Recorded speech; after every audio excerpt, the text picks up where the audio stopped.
Welcome to the Tech Talks Daily Podcast, where you can learn and be inspired by real-world examples of how technology is transforming businesses and reshaping industries in a language everyone can understand. Here is your host, Neil C. Hughes. Welcome back to the Tech Talks Daily Podcast. How you doing, gang? Man, we're preparing for March already. How crazy is that? Now, excuse my poor attempt at a pun, but earlier this year, a company called Vuzix caught my eye when they unveiled its newest AR smart glasses. The M4000 utilises Vuzix's latest see-through waveguide optics and is built with Qualcomm's Snapdragon XR1 processor and delivers smooth and high-functioning operations. So I thought to myself, this would be a great opportunity for me to selfishly learn a little bit more about augmented reality and the solutions out there, and of course, these new AR smart glasses, and find out a little bit more about them too. So I invited the CEO of Vuzix, Paul Travers, onto the podcast, and thankfully he said yes. So let's go all the way to New York together so you can join me in conversation with Paul Travers. So a massive warm welcome to the show. Can you tell the listeners a little about who you are and what you do? I sure can, Neil. First of all, thank you very much for asking me to be on the show. I'm excited to share with everybody. My name is Paul Travers, as you mentioned, and I'm the president and CEO of a company called Vuzix Corporation. We are out of Rochester, New York, and we make smart glasses and augmented reality wearable display systems, primarily for the enterprise markets. A little bit of history, we started in the defense space. We were making these thermal weapon sights for, special forces guys. And we were also making a product called the TAC-Eye, which was a monocular display. Maybe it was like 2 inches cube that you put in front of your right or left eye.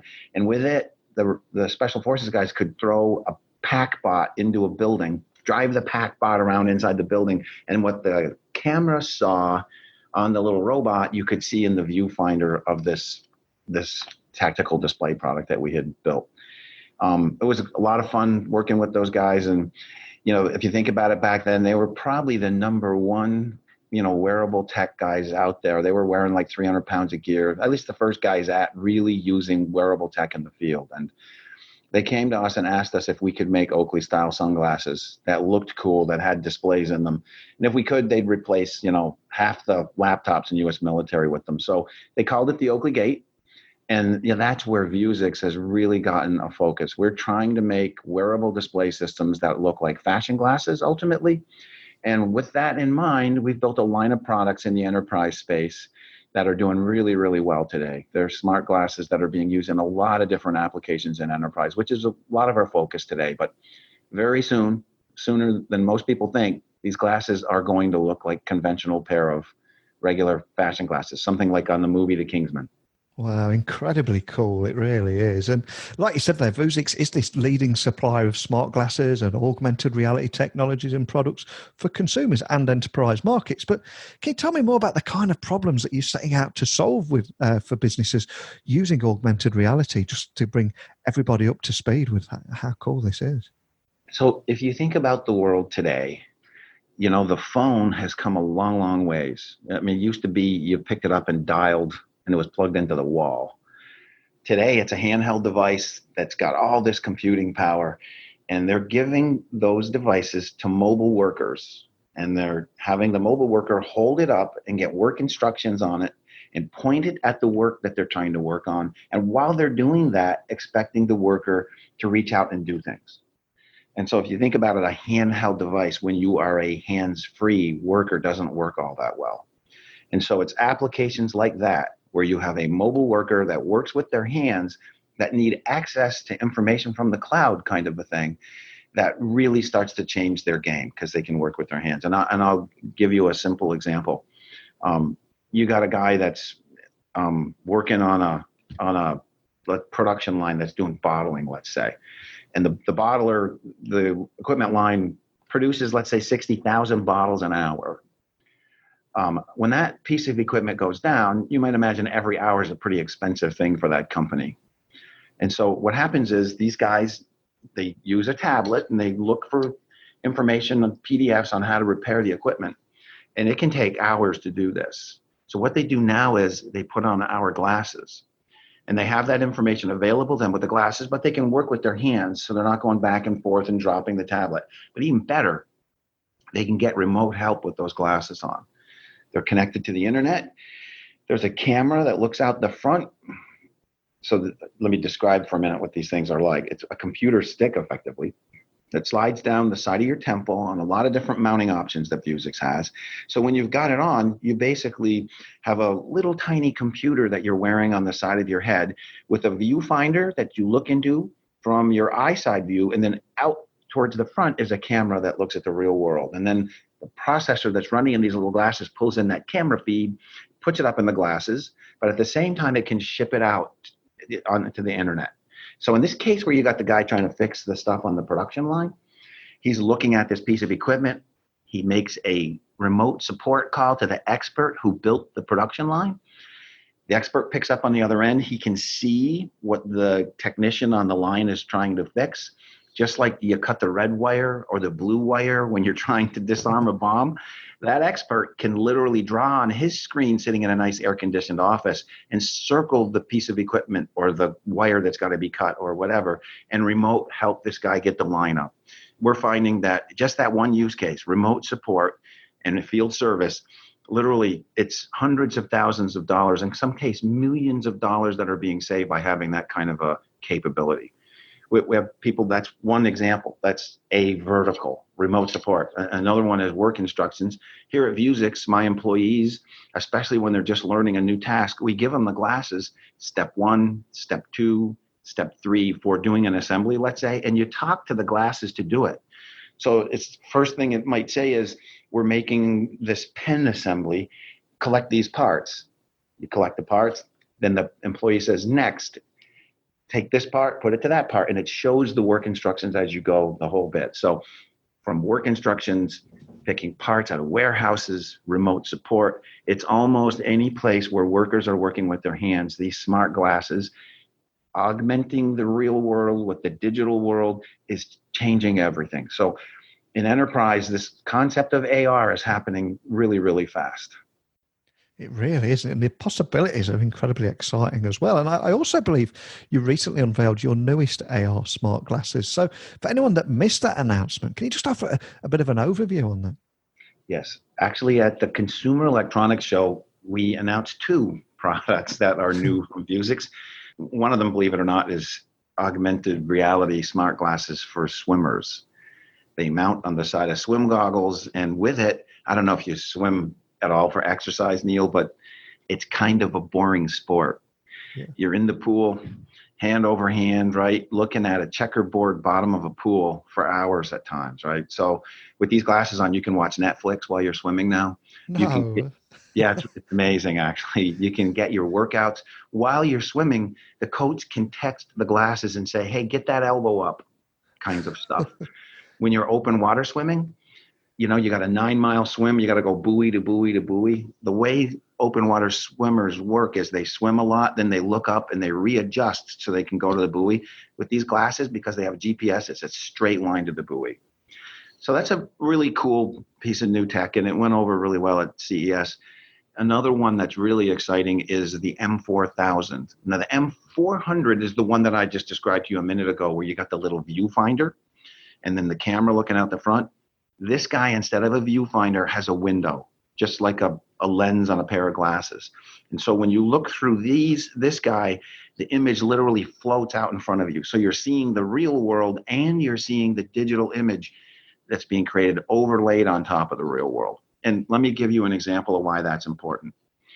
There's a bunch of stuff in the consumer world, which I'll describe maybe later if we get to it. But in enterprise, when you're picking parts, if you have to look at a screen that's more like a picture-in-picture, M400 style, like the little viewfinder. So you got the little display screen, and then you got to remember what you see there and then go back to the real world. You can make mistakes pretty easy. When it says pick 2 out of bin 6, and then pick 3 out of bin 5, and then you get the idea here. These numbers are floating around in your head, and it's really easy to get the pick wrong. With these optical see-through, the M4000, You look at bin 1 and it's got the number 2 sitting on top of it, literally floating right on top of the bin. You see it in the real world like it belongs there. You cannot get it wrong anymore.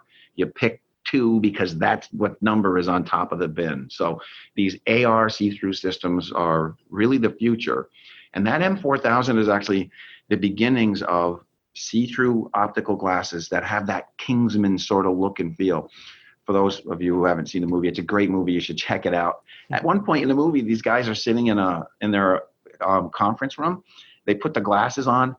Without the glasses on, there's 2 people in the conference room. With the glasses on, every chair is filled with a person. Of course, they're transmitted there through the glasses over an internet connection.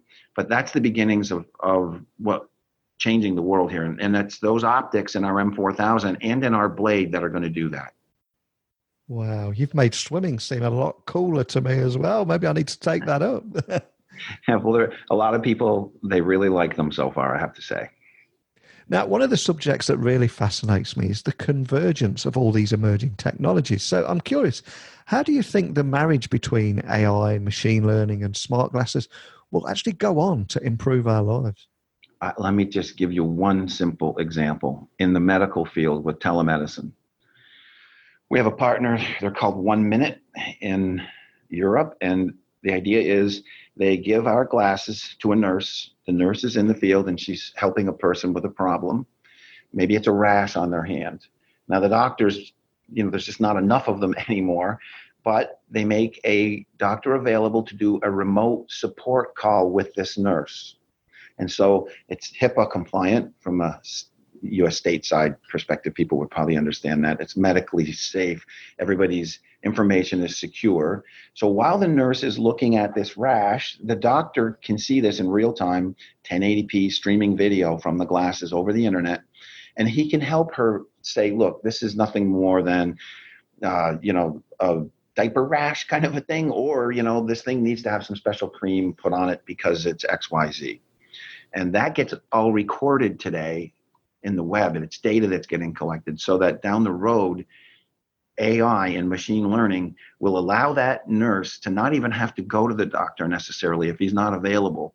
It will look and it will be able to diagnose and solve the problem without having that expert there. And one example of how important that's going to be for the future of improving lives, I have a friend of mine that like 9 years ago, I guess, he had gone in and gotten tested some MRI scans and stuff of certain portion of his anatomy, and nothing was found. And a year ago, this person went back in and they found that he had cancer in a spot on that same piece of his anatomy. I'm trying to be compliant here with his own in any event. So they looked at the old scans on the MRIs from 9 years ago, and they actually found a small piece of the cancer that was there. So 9 years ago, if there would have been an AI engine looking at those scans, that wouldn't have missed. The scanner, it's not a human being that gets tired after the 1,000th scan for the day. It's something that will scan right down to the pixel and won't miss, versus here, 9 years later, you end up losing a piece of your anatomy and potentially risk, the cancer expanding.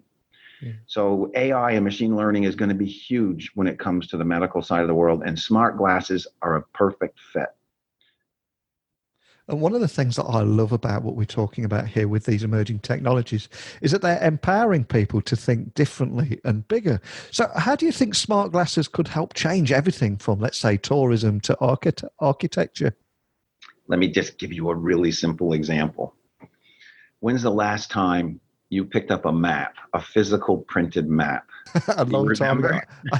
And when I did, I didn't know how to read it, if I'm honest with you. Yes, well, most people today just don't know how to read maps anymore. Yeah. If you look at the evolution of the smartphone, right, and mapping services, it used to be people would go down to the gas station and, buy a map to figure out how to get from point A to point B. The internet came along and you could type in an address and a destination and it would print out the map with directions next to it. GPS on your phone, nobody uses a map anymore. Today, Google just released, wrapped around their AR core for the Android operating system, a new way to use maps on your phone. What you do is you put in the destination where you want to go, and yeah, the map is there, but when you hold the phone up and point the camera down the street, it paints an arrow on the road on the display view telling you how to get to where you're going. And you can even ask at that point in time an avatar, like a little fox that you can follow to help you get there. Now, this is much more accurate than the GPS because it's using the camera view, and it's using SLAM to measure the world and know where you are in front of you. You know what it's like today with the GPS out. You got to give it time to lock, and so you got to walk a couple blocks before you're finally synced in. That doesn't happen anymore with this because the cameras are going out to the web. It knows where you're looking, and ta-da, there it is. That's not designed for the phone. People are not going to walk around holding their phones up doing that. What they're going to do is put their glasses on, leave their phone in the pockets, and on the road in front of you will be that information. You will never go back to your phone again. And that's one example of like entertainment. I mean, just think about, the games that you could play now, Pokemon Go as an example, where the digital world's literally in the real world, and these things will just not be done another way again. You won't go back to the old way of doing things. And I see it from tourism where, you're doing virtual tours of where you might go before you even get there. While you're on the tour, you can say, what did this place look like back in the 1800s? And boom, there's a recreation of it out in front of you, just like the holodeck on Star Trek, but here it's mapped and built into the real world. Architecture, really a good one. You, the guy that's working on the job site, to find out and know how far along you are against what the schedule is. With these glasses on, they can put up on the walls how much should be built already, and you can instantly see what you're behind on. So it's going to impact every single part of life. And a question I've got to ask, especially because people seem to be getting more and more concerned around privacy now, is what do you think the AR industry has learned since that first iteration of Google Glass, when I think it arrived for the public, at least way back in 2014? Do you think we've learned a few lessons since then? Well, one thing is to not overpromise. Not to slam Google, but the videos that they put out of what Google Glass was supposed to be able to do and what it could do were two completely different things. Number one. Number two, with Google Glass, even today, their newest version, it doesn't perform to what they thought it would do. It's this little tiny image in the upper right-hand corner. The other piece is Google Glass was built odd looking. And in fact, pardon the term, but some people that wore them were considered glassholes. And I'm not sure if that should be on the podcast or not, but so you looked odd. You looked like a nerd. When you wore it in the bar, people wanted to fight with you because they thought that it just didn't belong there. I mean, it just was designed really poorly. Yeah. The technology's got to disappear. The other thing is, I think the cameras are going to be so valuable for people. I mean, today you can buy a camera that you can clip on your pocket, and it'll record everything that you're doing all day long. People have no problem with that. But they had a problem with Google Glass because it looked like it was in your face. So, I think privacy is important. So it's important to know when people are recording. But those cameras can be used for so many things. And I think it's the sensor side of it that's important, to be able to measure the environment in front of you and then augment it with information. And, I think that's probably a cornerstone piece. And I think cameras will always be there. I will tell you, there's cameras on every street corner today. Every phone today has got as many as 5 and more. People get over that when the value proposition is big enough. It's amazing to me how much people give up from a privacy perspective. I mean, just look at Facebook, not to throw anybody under the bus, but anybody who's on Facebook today, they clearly have no problem sharing with the world what their life is about, because their picture is there, all their information is there, and with the right piece of software, you can go out and grab all of that information about their lives. Very, very simple thing to do. And today, with a pair of our glasses on or a phone, in a crowd, you can put the phone up, point it at people, and over the top of their head on that back, just like that camera view of the road, you can have all the information about these people's lives. So we tend to, as a society, if the benefit's good enough, we have a tendency to be a little bit more lax on the personal sort of space side of it, especially younger folks today. I completely agree with you. I mean, it wasn't that long ago where the thought of asking your phone, whether it be Siri or Google, and asking for an answer to a question just felt incredibly awkward and weird. And it was only the tech nerdy guy that would do that. But of course, now we all find it incredibly easy, and people are coming home and switching their lights on and home heating all by using their voice. So it almost feels like the next natural step, doesn't it? Oh, there's no doubt about it. In fact, that's one of the cool bits about Vuzix's enterprise-based glasses today. They're all voice-driven. The work instructions, next, previous, you can talk to the glasses and it will transcribe what you're saying and put it in a report for the work that you've just done. So for sure. And I think we both know exactly where this is heading, and it is incredibly excited, but we are in the relatively early stages still. So what are your biggest challenges right now, and how are you overcoming them?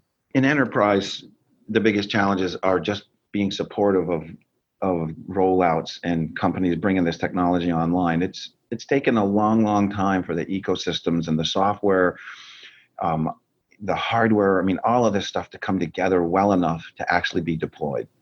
It's cool today. Off-the-shelf software, I give demos all the time where, this work instruction kinds of stuff, these remote support packages, this stuff just works now. It's no longer, testing and rewriting the software and customizing it. It's off-the-shelf things, pieces of software. It's like buying Excel or Word.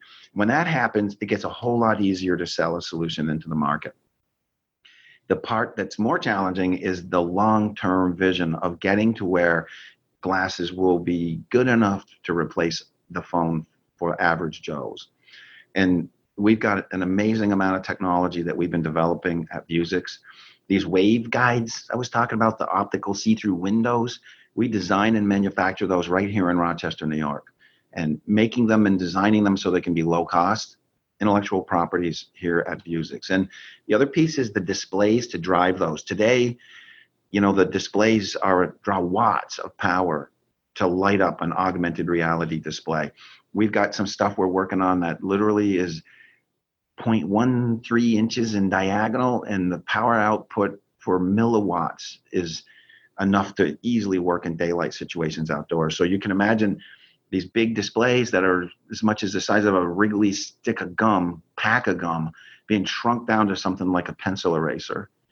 Fraction of the power consumption in these really, really cool looking glasses that look like, glasses any fashion person would want to wear. Very fashion forward looking stuff. These are hard problems to solve, but it's coming a lot faster than most people think. Absolutely. There are already rumors that Apple is working on an AR headset along with the other big tech companies out there. So you did mention a few moments ago about replacing the phone for the average Joe. So I've got to ask that, how do you see the AR industry evolving over the next few years? And do you think it will eventually offer that game-changing moment that stops us from staring down at a smartphone screen and looking back up at the world and moving away from the smartphone by using these glasses instead? AR Core and AR Kit are two pieces of software, one written by Apple and one by Google, that is completely changing the way the operating system runs in a phone today.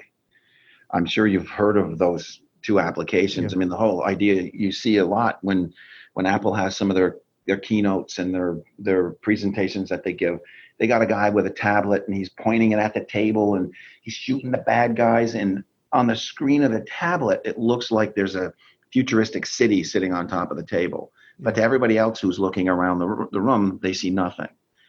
That concept of that tablet and all of that software that they're changing to point and shoot at the real world, it's designed for glasses. These guys are putting all of that in there so the experience is delivered in a pair of glasses. And when you and your friends are all experiencing that, what's going on the table as if it was really there, you're not going to pick up a phone again. You're going to use the glasses. And that's one example of an experience that'll be that way. It'll happen from gaming. It'll happen entertainment. When you go to the movies won't be just up on a flat screen anymore. It'll be filled with augmented content. And once that happens, again, you're not going to want to use your phone. when you can pick up the phone, answer the phone, respond to text messages and all of that without taking your phone out of your pocket, it's game changing. And so as for yourselves, though, what is your big focus this year? Is that, I appreciate you're probably locked down and can't share too much, but is there anything you can share with us today or maybe leave us with a teaser? Well, we announced the M4000 at CES, which is our first enterprise waveguide-based solution. That'll be in production here probably by midsummer. We are working on next generation stuff that has that look and feel of Kingsman glasses. And who knows, maybe even before the end of the year, you'll get to hear a lot more about that from Vuzix. I will say there's also on the business front, so many things that are happening from OEM partnerships perspectives, guys that are coming to Vuzix, companies coming to Vuzix to help solve their problems. We'll have some really cool announcements in that regard. And companies that are rolling out with our products, real solutions. We've got a ton of that that's coming that we'll be sharing throughout the year. So it's going to be an exciting 2020.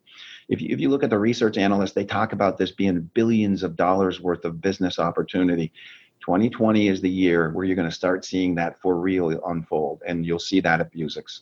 Note to self, book Paul Travers back on the podcast Q4 of 2020. I would love to come back on for sure, Neil.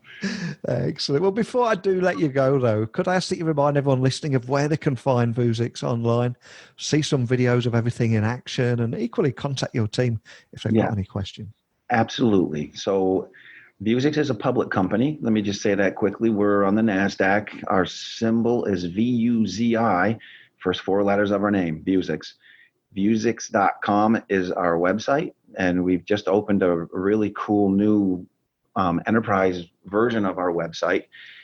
Keep your eyes open over the next 3 to 4 weeks. We're getting ready to also open up a new consumer spin side of it that's related mostly to our Blade and our Smart Swim glasses.